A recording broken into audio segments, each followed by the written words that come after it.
সকলকে স্বাগত আজকের এই নতুন ভিডিওতে। আজকের ভিডিওতে আমরা জানব উষা কাকে বলে এবং গোধূলি কাকে বলে। এটি ভূগোলের যে প্রশ্ন উত্তর সেখানে পাওয়া যাবে এবং প্রথম দিকেরই প্রশ্ন উত্তর 7-8-এর, ঠিক আছে। 9-10ও আছে, কিন্তু প্রথমে আমরা 7-8 দিয়েই করছি। প্রথমে দেখো, এই এই প্রশ্নটাকে আরও সুন্দরভাবে আমরা বুঝবো আগে প্রথমে, তারপরে উত্তরের দিকে যাব।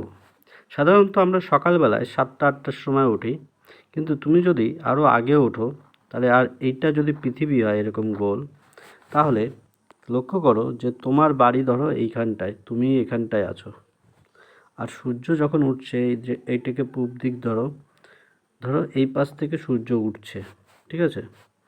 এবার এইখান থেকে যখন সূর্য উঠছে তখন কিন্তু সূর্যের আলোক ছটা এই স্থানে যাচ্ছে 90 ডিগ্রি, 90 ডিগ্রিতে বা 60 ডিগ্রি ধরো, আর এইখানটায় সোজাসুজি 90 ডিগ্রিতে আঘাত আনছে, ঠিক আছে, বা এই স্থানটায়। তখন আস্তে আস্তে সূর্য এদিকে যাবে না, আস্তে আস্তে পৃথিবী ঘুরবে। আমরা জানি পৃথিবী ঘুরে, সূর্য স্থির থাকে। তখন পৃথিবী ঘুরে যখন এইখানে আসবে, তার আগেই তোমার এই আকাশটায়, এইখানটার যে আকাশ, এইখানটায় একটা লাল রঙের আলোর ছটা দেখতে পাবে।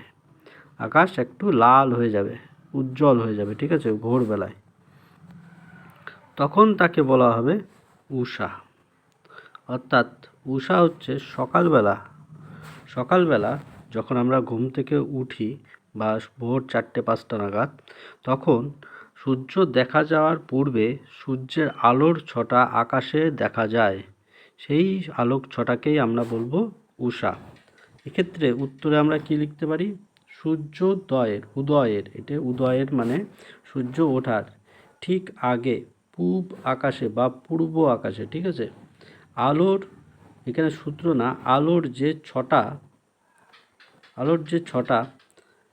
শুরু করার সময়, শুরু করার সময় না, আলোর যে ছটা আমরা দেখতে পাই, ঠিক আছে, আমরা, এখানটা লেখা অনেকটাই ভুল হয়ে গেছে, আমরা দেখতে পাই, ঠিক আছে, তাকে উষা বলে, ঠিক আছে। কী হবে? সূর্যোদয়ের ঠিক আগে পূব আকাশে যে আলোর ছটা আমরা দেখতে পাই তাকেই বলা হবে উষা, ঠিক আছে। কিভাবে? এইখান থেকে আমরা এই স্থানে আলোক ছটা দেখলাম, এটা হচ্ছে উষা। ঠিক গোধূলি কী হবে? যখন সূর্য ঠিক ডুবে যাবে, অর্থাৎ আমরা এই স্থানে আসব এবং পৃথিবী তো ঘুরছে, পৃথিবী ধরো মনে করো ঘুরছে, ঘুরে এই স্থানে আসবো এবং সূর্য ডুবে যাচ্ছে। এবার আমরা অন্ধকারের দিকে যাচ্ছে, এই যে এখানটায় রাত মনে করো, ঠিক আছে।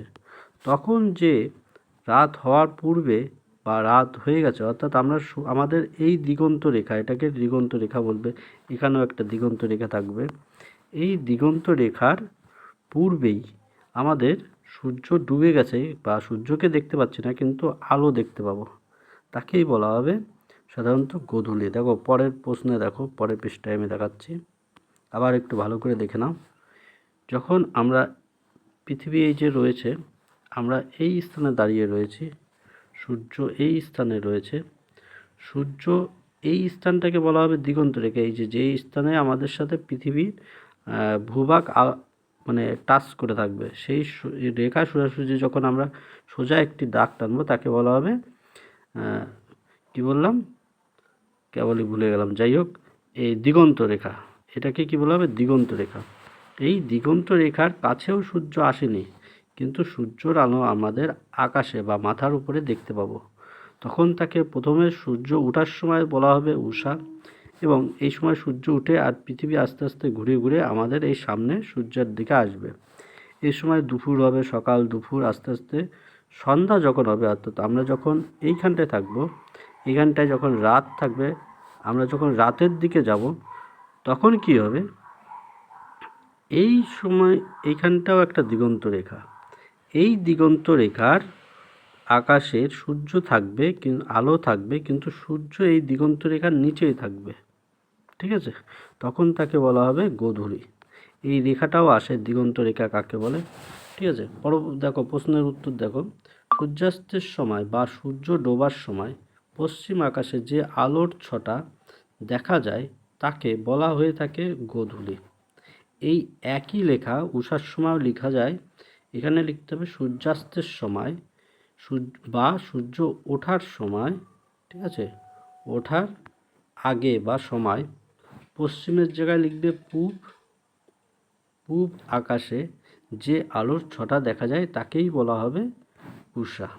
ঠিক আছে, একই জিনিস, শুধুমাত্র ওঠার সময় আর সূর্য ডুবে যাওয়ার সময় পূব আকাশে আর পশ্চিম আকাশে, এই দুটো দিয়েই এই সুন্দরভাবে এই জিনিসটা বোঝা যাবে। তাহলে আজকের মতো আমরা এখানেই শেষ করছি। পরবর্তীতে আরও কয়েকটি প্রশ্ন উত্তর নিয়ে আসবো। সঙ্গে থাকো, সাথে থাকো।